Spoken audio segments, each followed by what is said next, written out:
سردار کا گھوڑا ریس میں سب سے پیچھے تھا۔ کسی نے سردار سے پوچھا، آپ کا کون سا گھوڑا ہے؟ سردار، وہی والا جس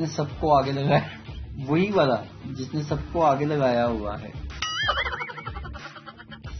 ایک ناکام مضمون نگار درخواستیں خطوط لکھنے میں ماہر تھے۔ ایک بزرگ ان کے پاس گئے اور کہا کہ صدر صاحب کے نام میری طرف سے خط لکھو اور انہیں میری حالت سے آگاہ کرو۔ خط لکھنے کے بعد مضمون نگار نے بزرگ کو خط پڑھ کر سنایا۔ سن کر وہ بزرگ رونے لگا۔ مضمون نگار نے حیرت سے پوچھا، بابا جی کیا بات ہے؟ بولے، مجھے خود معلوم نہیں تھا کہ میرے حالات اتنے خراب ہیں۔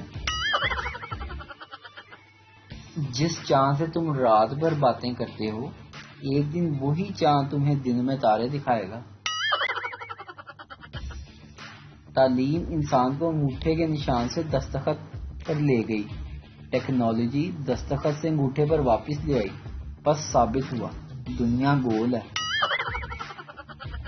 یہ لڑکیاں ہی ہوتی ہیں جنہیں پرفیوم بھی 4000 روپے والا چاہیے، لڑکے تو بیچارے پیٹرول کی خوشبو سے بھی مست ہو جاتے ہیں۔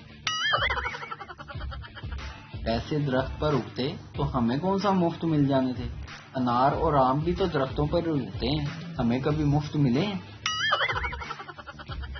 شادی وہ عمل ہے کہ دو لوگ مل کر اس طرح رہتے ہیں کہ ایک دوسرے کو رہنے ہی نہیں دیتے۔ ہم پاکستانی بھی عجیب ہیں، کالے کپڑوں میں گورے لگتے ہیں اور سفید کپڑوں میں کالے۔ ماہر نفسیات، کیا تم نے خطرناک کھیل کھیلا ہے؟ مریض، جی ہاں، میں کبھی کبھی اپنی بیوی کی بات سے اختلاف کر لیتا ہوں۔